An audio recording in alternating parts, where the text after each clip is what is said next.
মুসলমানেরা নামাজ পড়ে দেখেছেন তোমার?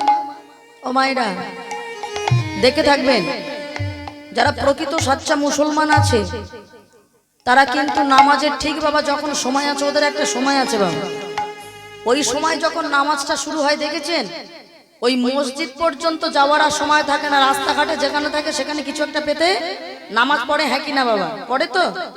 কেন বলে মসজিদ পর্যন্ত যেতে গিয়ে যদি আমি আর বেঁচে না থাকি, হ্যাঁ আমার যদি সময়টা চলে যায়, তাহলে আমার যদি আর নামাজটা পড়াই না হয়, ওই জন্য এখন যখন সময় হয়েছে আমি যেখানে থাকি না কেন এখানেই ডেকে নেব। ভাবছেন কি ওই নবদ্বীপ বৃন্দাবনে গিয়ে কি ভগবানকে খুঁজতে হবে? না মায়েরা, ভগবানকে খুঁজে পেতে গেলে আপনি এখানে বসেই যদি ঠিকভাবে ডাকতে পারেন আপনি এখানেই পাবেন। শুধু ডাকাটা হলো আসল বিষয়, আমি কিভাবে ডাকছি এটাই হলো বিষয়। তাকে ডাকার মতো ডাকলে তিনি সর্ব জায়গায় এসে ধরা দিতে পারে বাবা, কারণ তিনি নিজেই বলেন আমি ওই মন্দিরে থাকি না, আমি এই মন্দিরে থাকি। তো এই মন্দির দিয়ে যদি ভালো করে তাকে আমরা আস্বাদন করতে পারি তাকে অবশ্যই পাবো। তা মুসলমানরা যেমন নামাজ পড়ে, তারা রাস্তাঘাটে যেখানে সেখানে দেখুন নামাজ পড়ে দিচ্ছে, কেন? যে সময়টা আর পাবো না। তা ঠিক তেমন আজকে মা গো এইখানে আয়োজন করা হয়েছে হরিনামের। হরিনাম এখন সময় আছে, আপনি আমি করে নিই। আর হয়তো কালকে ভাবছিলাম হরিনাম করব, আমাদের মানুষের নিঃশ্বাসের নেই কোনো বিশ্বাস, কোনো গ্যারান্টি আছে বাবা যে আমি আর 1 ঘন্টা বেঁচে থাকবো? কি বলেন? আমার তো অন্তত মনে হয় আমারও কোনো গ্যারান্টি নাই বাবা। হ্যাঁ, তাহলে সুযোগ যখন আছে মা, ভগবান কিন্তু এত সহজ বস্তু নয়। এই পৃথিবীতে টাকা দিলে আপনি সব পাবেন, কিন্তু ভগবানকে টাকা দিয়ে পাওয়া যায় না মা, এনাকে পেতে গেলে একটু কষ্ট করতেই হয়। ভগবান বলল দেখো আমাকে পেতে গেলে পৃথিবীর কোনো কিছুই নয়, শুধু একটু ভক্তি, একটু অনুরাগ, একটু চোখের জল দিলে আমি তোমাদের কাছে সারা জীবনের জন্য বাধা হয়ে থাকবো। হ্যাঁ গো মায়েরা, কথায় বলে, আমরা নিজেরাই একটা প্রবাদ বলি, কষ্ট না করলে কি কখনো কেষ্ট মেলে? তা আমার গোবিন্দ যদি কষ্ট না করা যায় তিনি মিলবে না বাবা। সেই জন্য সেই মহাপ্রভু আজকে বললেন দেখো তোমাদের কষ্ট করতে হবে না। সত্য যুগে আমাদের কষ্ট করতে হতো, হ্যাঁ ত্রেতা যুগেও বড় বড় যজ্ঞ করতে হতো, সত্য যুগে ধ্যান তপস্যা করতে হতো, দাপর যুগে অনেক অনেক পূজার্চনা করতে হতো। কিন্তু মহাপ্রভু বলল দেখো আমার কলিজীবের আয়ু বড় কম আর এদের ধৈর্যটাও কম। হ্যাঁ, এদের আয়ু যেমন কম এদের ধৈর্যও কম, তাই জন্য এরা কে কতদিনে বাঁচবে? কি বাবা এখনকার দিনে 100 বছর আর কেউ বাঁচে? কেউ আর বাঁচে না। তাই সময় যখন এদের কম, তাহলে এরা আমার কাছে চাইবে কি আমি নিজেই বরং এদের উদ্ধারের একটা পথ বাতলে দেই। সেই জন্য উদ্ধারের জন্য বলল দেখো তোমরা কি অন্য কিছু না পারো, একটু কি হরিবোল বলতে পারবে? কি বলেন মায়েরা? আমরা কি একটু হরিনাম গাইতে পারবো? তবে শোনো, শুধু হরিনাম নয়, আমি তো হরিনাম রূপী সাবান নিয়ে গেলাম, হরিনাম রূপী সাবান নিয়ে গেলাম। ও মায়েরা, আচ্ছা একটা কথা ভাবেন তো, আমাদের ধরুন গায়ে যদি কোনো ময়লা পড়ে, তো আমরা দোকান থেকে ধরুন একটা সাবান কিনেছি, আর সেই সাবানটা কিনে যদি ওই শুকনো সাবান গায়ের ভিতরে দোকানের ধারে এই ঘষতে থাকি, আচ্ছা বলেন পরিষ্কার হবে? বাড়িতে আসতে হবে, এসে একটু জল দিতে হবে। তা মহাপ্রভু শুধু হরিনাম রূপী সাবানটা দিলেন, জলটা দেওয়ার দায়িত্ব কাদের বাবা? আমাদের। ওই চোখের জল অনুরাগ দ্বারা যদি একটু হরিনামটা গাইতে পারি, তবে আমাদের মনের ময়লা দূর হবে। তাই তিনি অসাধনে মানে বিনা সাধনে সবার দ্বারে হরিনাম প্রচার করলেন। অসাধনে চিন্তামণি, হরি বল হরি বল হরি বল।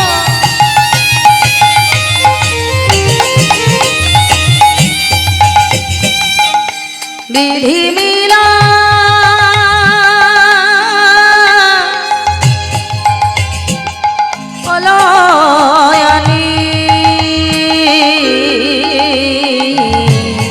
অসাধনে চিন্তা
যেছে সেধে নাম প্রেম বিলায় জীবের হাতে ধরে পায়ে পড়ে যেছে সেধে নাম প্রেম বিলায় হাতে ধরে পায়ে পড়ে যেছে সেধে নাম প্রেম বিলায় হাতে ধরে আর পায়ে পড়ে তাই গৌর হরি বল হরি বল হরি বল আর পায়ে ধরে যেছে সেধে নাম প্রেম বিলায় এমন দয়া আর হবে না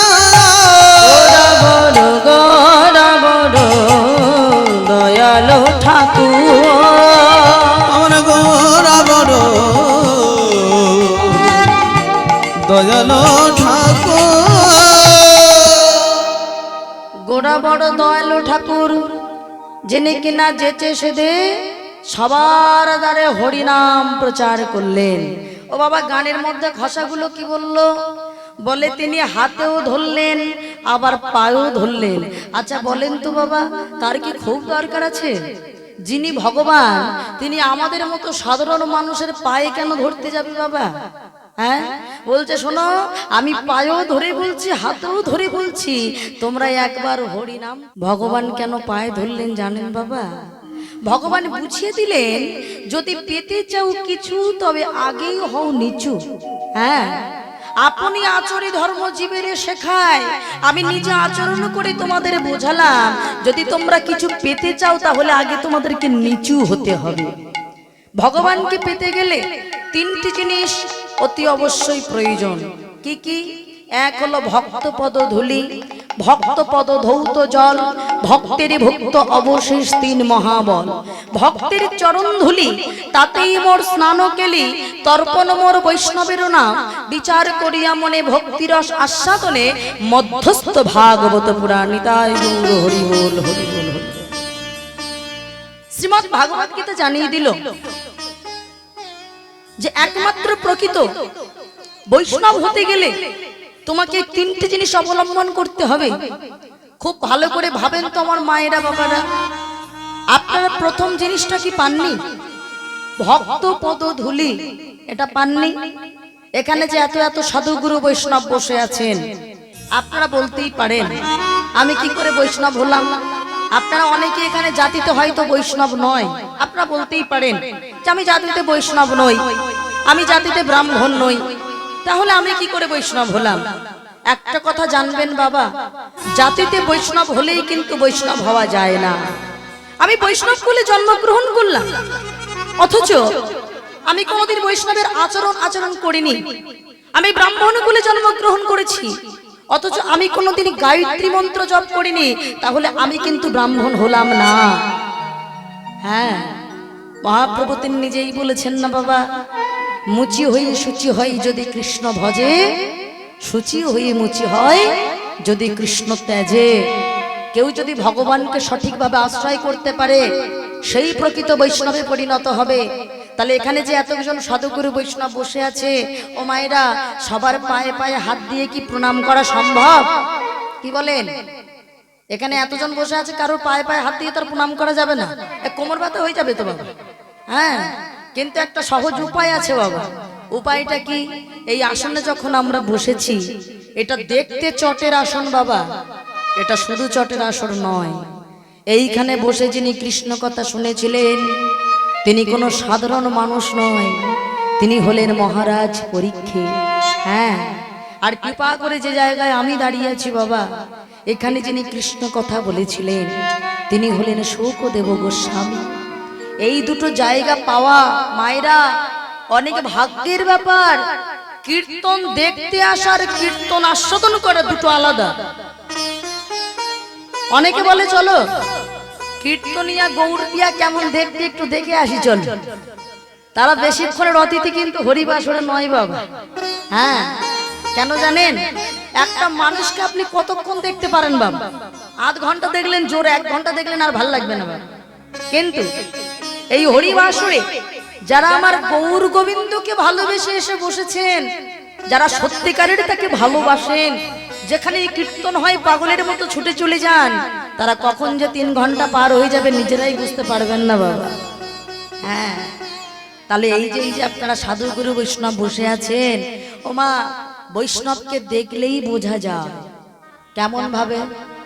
যেমন আমরা সোজা বলতে পারি, বৈষ্ণব যে হবে বৈষ্ণবের গলায় তুলসীর মালা থাকতে হবে, এটা আমরা বলি বাবা। কপালে কি থাকতে হবে? তিলক সেবা থাকতে হবে। মাথায় কি থাকতে হবে? শিখা থাকতে হবে। পরনে কি থাকতে হবে? গেরুয়া বসন থাকতে হবে। এগুলো থাকতে হয়, বৈষ্ণবের চিহ্ন। এইবার খুব ভালো করে ভাবেন, শাস্ত্র সিদ্ধান্ত মতে শ্রেষ্ঠ বৈষ্ণবকে মায়েরা কার মাথায় জল ঢেলেছেন?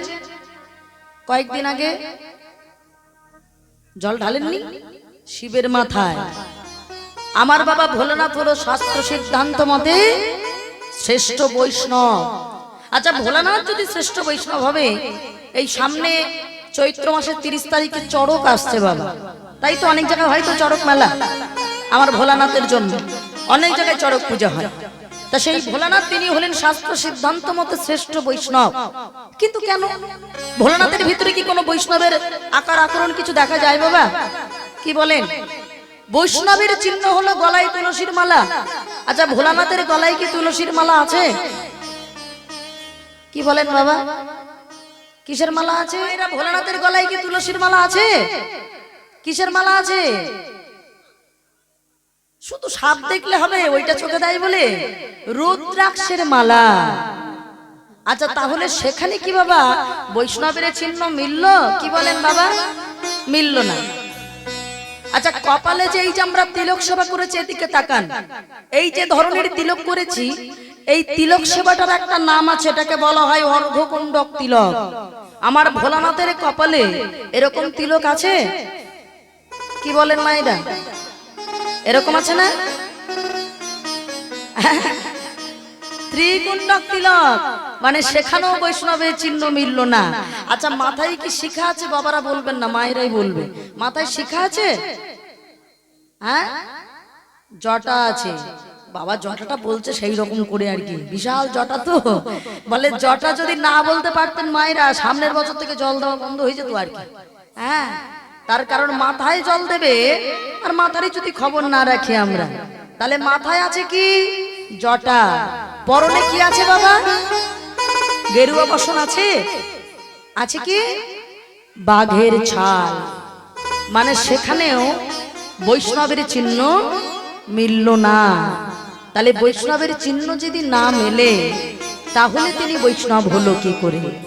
বলে দেখো, আমার বাবা ভোলানাথ তিনি আভরণে বৈষ্ণব ছিলেন না, তিনি ছিলেন আচরণে বৈষ্ণব।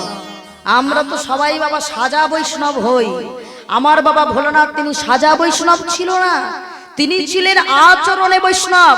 আচরণটা কেমন হতে হবে? ত্রিনাদপি শুনিছেন তররিব সহিষ্ণু না আমারি নামানোদেন কীর্তনিয়া সদা হরি। আমাদের আচরণ হবে এমন, আচরণ হবে এমন যেমন আমার এই মায়েরা বাবারা বসে আছেন এই ঘাসের উপর, তৃণের উপর। বাবা, তৃণ কিছু কি বলছে? আমাদের তেমন হতে হবে। বৃক্ষের মতো সহ্য গুণ থাকতে হবে। যখন তখন গাছের ডাল ভেঙে দেই, পাতা ছিঁড়ে নেই, ফল পেড়ে নেই, কি বলেন? গাছ কিছু বলে? তেমন হতে হবে। অমানি না মানদেন। হ্যাঁ গো মায়েরা, আজকাল একটা নিয়ম দেখবেন, ভালো শিক্ষিত হওয়া লাগে না, ভালো জ্ঞানী হওয়া লাগে না, ভালো গুণী হওয়া লাগে না।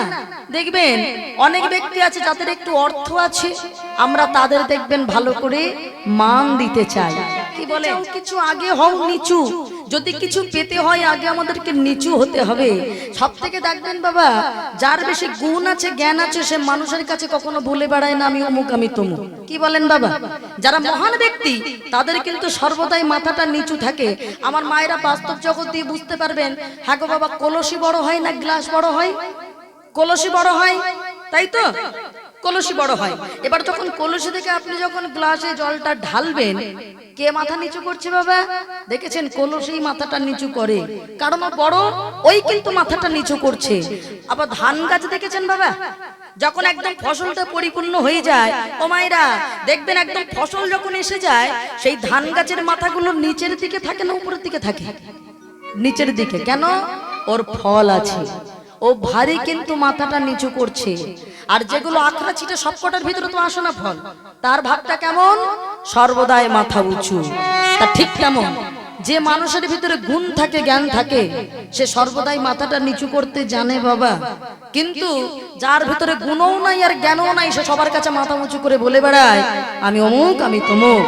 হ্যাঁ, আমার বাবা ভোলানাথ তিনি ছিলেন শ্রেষ্ঠ বৈষ্ণব, এটাই তো বললাম বাবা নাকি?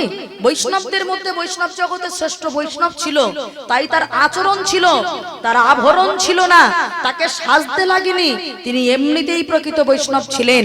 তেমন এই হরিবাসরে আমরা যদি সাধুগুরু বৈষ্ণবের চরণ সান্নিধ্য যদি আশ্রয় করতে পারি, আমাদের ত্রিতাপ জ্বালা থেকে আমরা দূরীভূত হব। কি জ্বালা? বলে আমাদের তিন প্রকারের জ্বালা আছে, আদি দৈবিক, আদি ভৌতিক, আধ্যাত্মিক। এই জ্বালা থেকে দূরীভূত হতে পারবো মায়েরা যদি আমরা একটা মালা পড়ি। কি মালা? বলে এটা কোথাও পাওয়া যায় না, একমাত্র হরিবাসরেই পাওয়া যায়। এই মালাটা পড়লে কি হয় জানো? দূরে যাবে ত্রিতাপ জ্বালা তোমরা পড়ো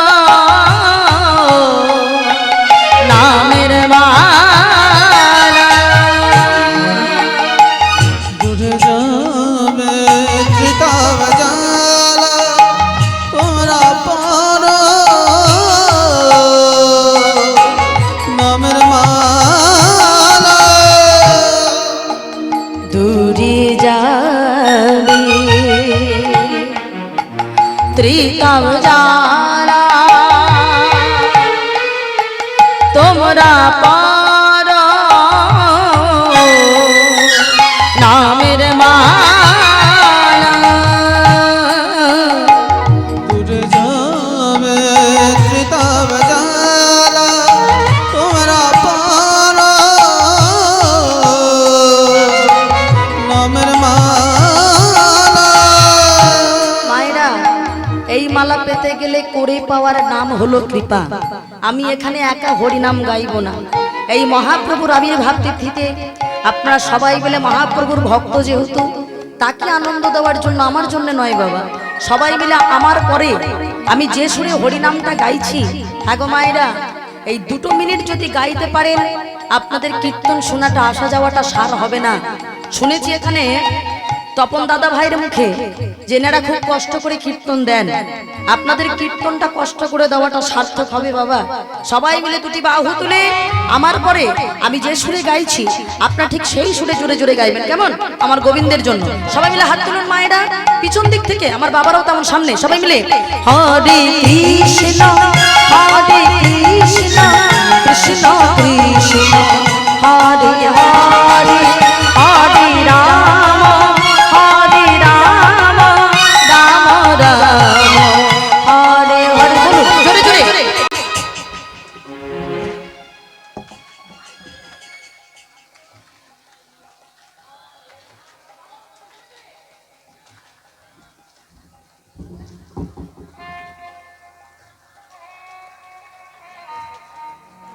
সামনে বাবাগুলো একদম বলছেন না, পিছনের মা কয়েকজন জোরে জোরে বলছে, মানে যাদের বিপদে পড়ার ভয় আছে তারা বলছেন নাকি? দেখবেন মানুষ বিপদে পড়লে তবেই চিৎকার করে ডাকে বাবা, বিপদে পড়ার আগে ডাকে? ও মায়েরা ডাকে তো? বিপদে পড়ার আগে যদি ডাকতে হয়, বিপদে পড়তে হয় না? না না, লজ্জা পাওয়ার কিছু নেই বাবা। আপনি যেমনই সুরে গান না কেন, গোবিন্দের জন্য তো গাইবেন, আমার জন্য নয়। আরেকবার হাত তুলে আরেকবার সুযোগ। আমার সামনে বাবাগুলো একদম গাইছেন না, হ্যাঁ, সবাই মিলে একটু জোরে জোরে গান, সবাই মিলে হাত তুলে। হ্যাঁ, আপনাদেরকে তো দেখা যাবে নাকি? এবার জোরে জোরে গাইবেন হরে কৃষ্ণ কৃষ্ণ কৃষ্ণ হরে হরে হরে রাম রাম রাম হরে হরে। বলুন জোরে জোরে।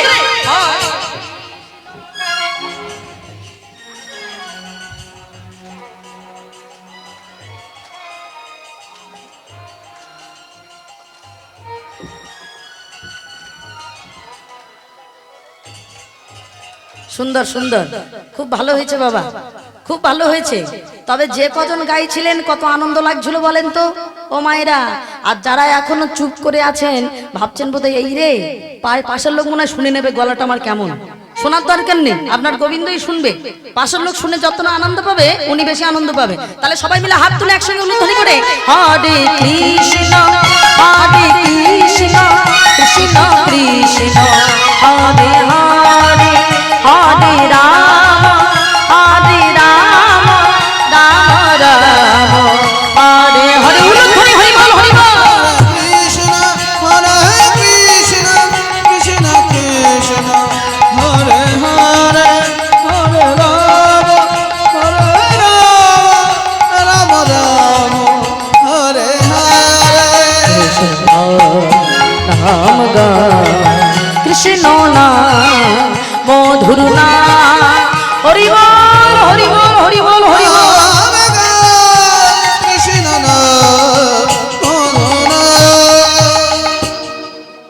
হরিনাম শুনলে যেমন জীবের মঙ্গল সাধন হয়, হরিনাম করলে তেমন আমাদের এই আত্মাটার স্নান হয়ে যায়। কেন বলেন তো? ভালো করে প্রমাণ পাবেন ও মায়েরা। কোন মৃত্যু বাড়ি থেকে যদি আপনাকে নিমন্ত্রণ করে, কি বলে যে বাবা অমুক দিন আত্মার শান্তি কামনায় একটু হরিনাম দিয়েছি কি রামায়ণ দিয়েছি, বলে না? বলে যাত্রা দিয়েছি বলে, দেখেছেন? তাহলে হরিনামে একমাত্র প্রত্যেকটা মানুষের বাবা আমরা সবাই একদিন মারা যাব, কিন্তু আমাদের দেহের ভিতরের আত্মাটা কি কোনোদিন মরবে? এটা তো হাওয়া, এর কখনো মৃত্যু হয় না। আমাদের দেহটা পুরে ছাই হবে, এটা মরবে না। আর এই আত্মাটার একমাত্র স্নান হয়, একমাত্র শান্তি হয় ওই হরি নামে।